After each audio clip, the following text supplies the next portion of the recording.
Pemirsa mata ketiga, bagi mereka yang pernah menyaksikan film 2012 pasti tercengang dengan pemandangan letusan supervolcano Yellowstone atau supervolcano yang terletak di Taman Nasional Yellowstone, Amerika Serikat. Meskipun prediksi kiamat 2012 telah menjadi lelucon, namun krisis supervolcano Yellowstone itu tetap nyata. Supervolcano Yellowstone adalah gugusan gunung berapi superaktif yang terletak di Amerika Serikat, pernah meletus dalam skala besar masing-masing sekitar 2,1 juta tahun yang lalu, 1,3 juta tahun yang lalu, dan 640.000 tahun yang lalu. Letusan skala besar terbaru membuat segenap kerak bumi naik sekitar 17 cm. Para ilmuwan telah melakukan studi mendalam tentang akibat dari letusan gunung berapi Yellowstone dan mendapati jika gugusan gunung berapi super Yellowstone tiba-tiba meletus dalam skala besar di abad ke-21, maka akan menyebabkan konsekuensi yang sangat serius. Kendati tidak akan menghancurkan dunia, tapi itu sudah lebih dari cukup untuk meluluhlantakkan negara adidaya Amerika Serikat. Para peneliti mengemukakan 4 faktor risiko pasca letusan gunung berapi super Yellowstone yang akan menjadi semakin serius seiring berlalunya waktu. 1. Gempa bumi. Letusan supervolcano Yellowstone akan memicu gempa bumi yang berlangsung selama beberapa bulan. Kemudian disusul puncak gempa dan retakan kantung magma 7 km di bawah tanah. Seiring dengan tekanan kuat, gas yang terlarut dalam magma dilepaskan dari lava, membuat magma menjadi gelembung buih yang panas mendidih. 2. Gelombang kejut. Total energi yang dilepaskan gelombang kejut dari gempa bumi dan letusan gunung berapi setara dengan ledakan 8,75 juta ton TNT. Gelombang kejut ini secara langsung akan menyebabkan 90.000 orang kehilangan nyawanya. Selanjutnya, sebagian besar magma akan mengalir sekitar 40 hingga 50 km hingga akhirnya berhenti. 3. Arus abu vulkanik. Yang lebih berbahaya adalah aliran piroklastik, awan abu vulkanik yang padat dan panas meletus dari kawah gunung berapi dan menyapu seantero negeri Amerika Serikat. Aliran piroklastik adalah salah satu hasil letusan gunung berapi yang bergerak dengan cepat dan terdiri dari gas panas, abu vulkanik, dan bebatuan. Aliran ini dapat bergerak dari gunung berapi dengan kecepatan 700 km per jam. Gas dapat mencapai temperatur di atas 1000 derajat Celcius, dapat menghancurkan dan membakar segala sesuatu yang ditemuinya. Pada tahun 1902, gunung berapi di pesisir barat laut Pulau Martinique Pelé meletus. Aliran piroklastik menghantam kota Saint-Pierre, Prancis, menewaskan sekitar 30.000 orang. 4. Musim dingin vulkanik. Yang terakhir adalah musim dingin vulkanik yang paling mematikan. Karena tutupan abu vulkanik, Amerika Serikat akan diselimuti abu vulkanik tebal, terutama kota Salt Lake. Ini tidak hanya akan menyebabkan masalah pernapasan manusia, tetapi 200 juta ton sulfur dioksida yang dilepaskan dari stratosfer akan menurunkan suhu iklim selama 10 tahun. Selain itu, abu vulkanik juga dapat menyebabkan kelaparan dan kematian biologi skala besar.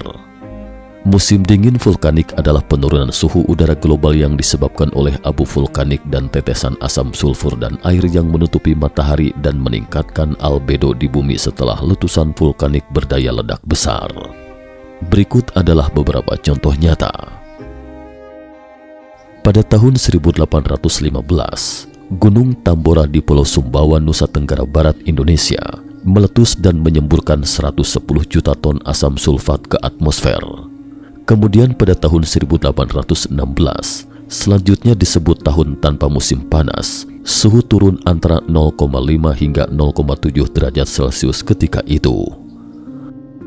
Pada tahun 1783, gunung berapi Laki atau Laka Gigar di Islandia meletus, memuntahkan gas, termasuk sekitar 8 juta ton hidrogen fluorida dan diperkirakan 120 juta ton sulfur dioksida, memunculkan apa yang kemudian dikenal sebagai laki kabut di seluruh Eropa dan suhu di belahan bumi utara pun turun tajam.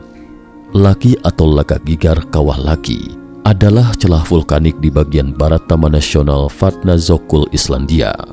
Celah ini secara tepat disebut sebagai Laka Gigar, sedangkan Laki adalah gunung yang membelah celah tersebut. Letusan Gunung Sangyang Api di Nusa Tenggara Barat menyebabkan bencana global dan memicu musim dingin vulkanik. Gunung Sangyang yang berada di Pulau Sangyang sekitar 60 km utara kota Bima memiliki ketinggian 1842,05 meter. Luas pulaunya 215 km persegi, semula diperkirakan ketinggiannya 4000 meter di atas permukaan laut.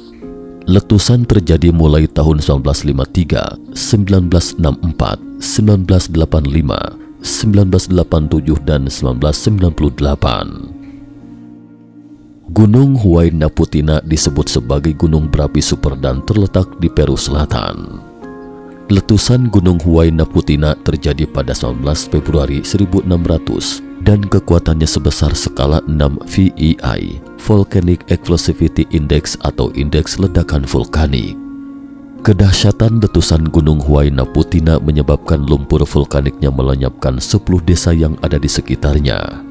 Bahkan abunya melesat sejauh 250 hingga 500 km dan menghalangi sinar matahari untuk sampai ke permukaan bumi.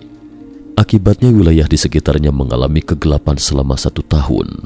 Selain itu suhu juga turun di seluruh dunia dari tahun 1601 hingga 1603 dengan skala penurunan suhu ekstrim setara dengan tahun 1816.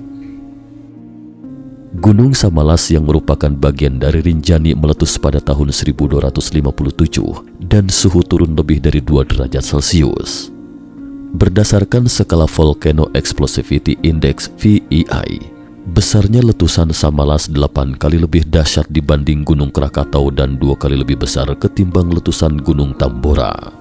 Material letusan menutupi atmosfer dan diduga sebagai bencana yang menyebabkan kematian warga Eropa. Dugaan tersebut berdasarkan penemuan tulang belulang di makam asal London yang oleh para arkeolog diyakini dibuat tepat pada 1258. Gunung berapi Katla di Islandia Selatan meletus pada 934 dan memuntahkan 219 juta ton belerang dioksida. Setelah itu 1/3 populasi London musnah dan jutaan orang di seluruh dunia tewas karenanya. Di daerah Kaifeng Luoyang, Tiongkok, pada musim dingin secara relatif mengalami penurunan suhu antara 5 hingga 8 derajat Celcius dibanding tahun 933 hingga 938 Masehi. Gunung Krakatau meletus tahun 535 hingga 536, berlangsung 10 hari dengan letusan puncaknya selama 34 jam. Bumi berguncang keras disusul dengan letusan yang menggelegar. Adalah tahun penurunan suhu terbesar dalam 2000 tahun terakhir. Konsekuensi mengerikan dari letusan gunung berapi Super Yellowstone cukup untuk menghancurkan sebagian besar makhluk hidup di muka bumi. Letusan gunung berapi di Yellowstone Park seakan menjadi topik abadi. Di masa lalu, banyak artikel dan wawancara terkait gunung berapi Yellowstone di Amerika Serikat membahas kemungkinan letusan gunung berapi Yellowstone dalam skala besar. Sejarah mencatat pada 1 Maret 1872 sebagai hari lahirnya Yellowstone National Park, terdiri dari danau, ngarai, sungai, dan pegunungan. Taman Yellowstone adalah pusat dari Greater Yellowstone Ecosystem, ekosistem hampir utuh yang tersisa dan terbesar di zona beriklim utara bumi. Taman ini terletak di sudut barat laut negara bagian Wyoming, membentang ke barat laut hingga ke negara bagian Idaho dan Montana, dengan luas sekitar 7.988 km persegi. Film bencana fiksi ilmiah 2012 yang diproduksi tahun 2009 dengan skenario meletusnya supervolcano Yellowstone yang mengangkat Taman Yellowstone sebagai latar belakang. Puluhan ribu turis berkunjung ke taman ini setiap hari untuk sekedar jalan-jalan. Namun mereka tak pernah menduga bahwa magma bawah tanah di taman itu beriak dengan liar dari hari ke hari, dan lapisan magma yang besar ini tak ubahnya seperti bom waktu yang tergeletak di tanah. Ketika ribuan turis menyaksikan mata air panas yang aneh dan berwarna-warni di taman ini, para ilmuwan justru was-was karena geliat magma sedang aktif berkumpul di bawah tanah dan pastinya gunung berapi super di bawah tanah ini akan meletus suatu hari nanti, dan kekuatannya diperkirakan hampir sama dengan kekuatan asteroid yang menghantam bumi. Para ahli geologi menemukan bahwa ada sebuah lubang yang dipenuhi dengan magma di kerak bumi tempat Yellowstone Park berada. Di saat lempeng benua Amerika Utara bergerak perlahan di atas gua, energi panas magma yang sangat besar akan melelehkan bebatuan di atas lempengan, membuat lempeng benua semakin tipis, sementara magma panas di bawahnya justru berangsur-angsur meningkat dan semakin dekat dengan permukaan. Magma tebal di bawah tanah kini berada di bawah tekanan termal yang ekstrim. Tekanan ini terus meningkat dan akan meledak begitu melampaui garis kritis. Bill McGuire, seorang ahli vulkanologi dari Pusat Penelitian Bahaya Penfield Creek Universitas London mengatakan, Yellowstone Park bagaikan tutup wajan yang tidak terlalu kuat di atas panci presto bertekanan besar. Begitu gunung berapi super ini meletus, volume magma abu vulkanik dan gas yang dimuntahkannya akan tak terduga. Materi-materi ini akan seketika membumbung ke angkasa seperti percikan air mancur raksasa dan sudah lebih dari cukup untuk menghancurkan sebagian besar makhluk hidup di muka bumi. Para ilmuwan menyimpulkan bahwa volume magma di bawah tanah Taman Yellowstone memiliki panjang antara 40 hingga 50 km dan luas 20 km dengan ketebalan sekitar 10 km, dan gumpalan magma ini masih akan semakin meluas. Menurut perhitungan para ahli geologi, gunung berapi super Yellowstone pernah meletus ratusan kali dalam sejarah. Yang pertama terjadi 16,5 juta tahun lalu dan yang terakhir sekitar 630.000 tahun silam.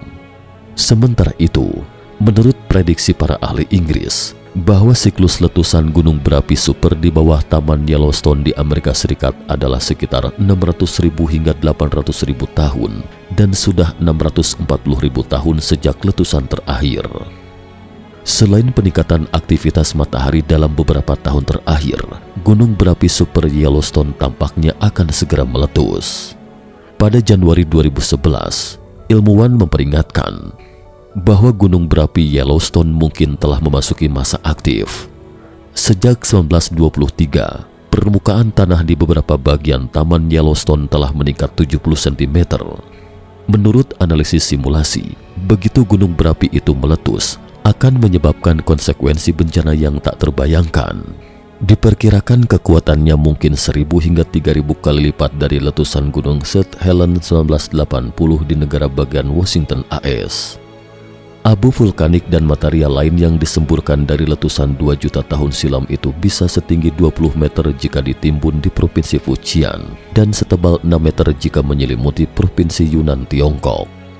Jika matahari yang disemburkan gunung St. Helens itu ibarat sebutir kacang, maka materi yang disemburkan gunung berapi super Yellowstone adalah seukuran 3 kali lapangan sepak bola besarnya. Pada 11 Juli 2014, gunung berapi super bawah tanah di Taman Nasional Yellowstone, Amerika Serikat bagian barat mulai terus mengeluarkan panas ekstrim. Ditambah dengan iklim musim panas setempat, menyebabkan sebagian jalan aspal sepanjang sekitar 5 km mulai meleleh. Meski ruas jalan ini terlihat cukup kokoh, tetapi sudah tidak mampu lagi dilewati kendaraan. Banyak ruas jalan yang lunak seperti lumpur. Demikian juga dengan tanah di pinggir jalan.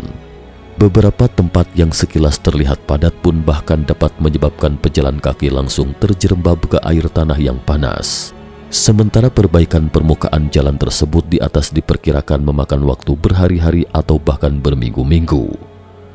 Menurut penuturan ilmuwan, perbedaan kepadatan magma dan batuan di sekitarnya menyiratkan bahwa magma di kawah supervolcano dapat menghasilkan kekuatan yang cukup untuk meretakan kerak bumi, menyebabkan lava dan abu vulkanik menyembur keluar permukaan.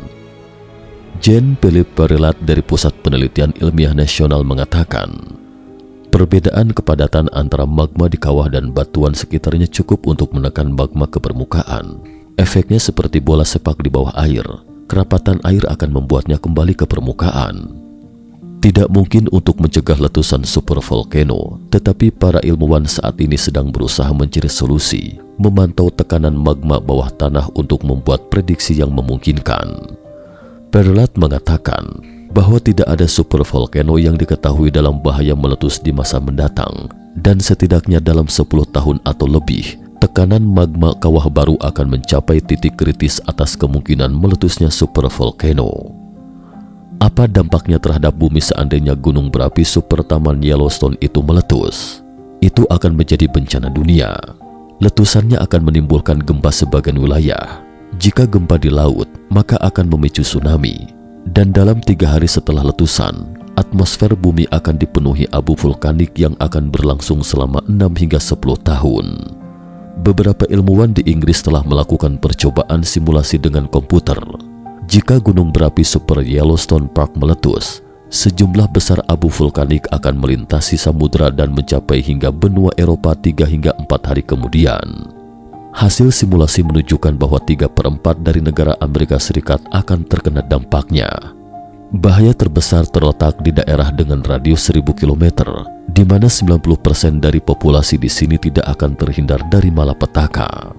Sebagian besar orang akan tewas karena abu vulkanik yang terhirup dan membeku di paru-paru. Sementara itu, pantai timur Amerika Serikat juga akan tertutup abu vulkanik setebal 1 cm.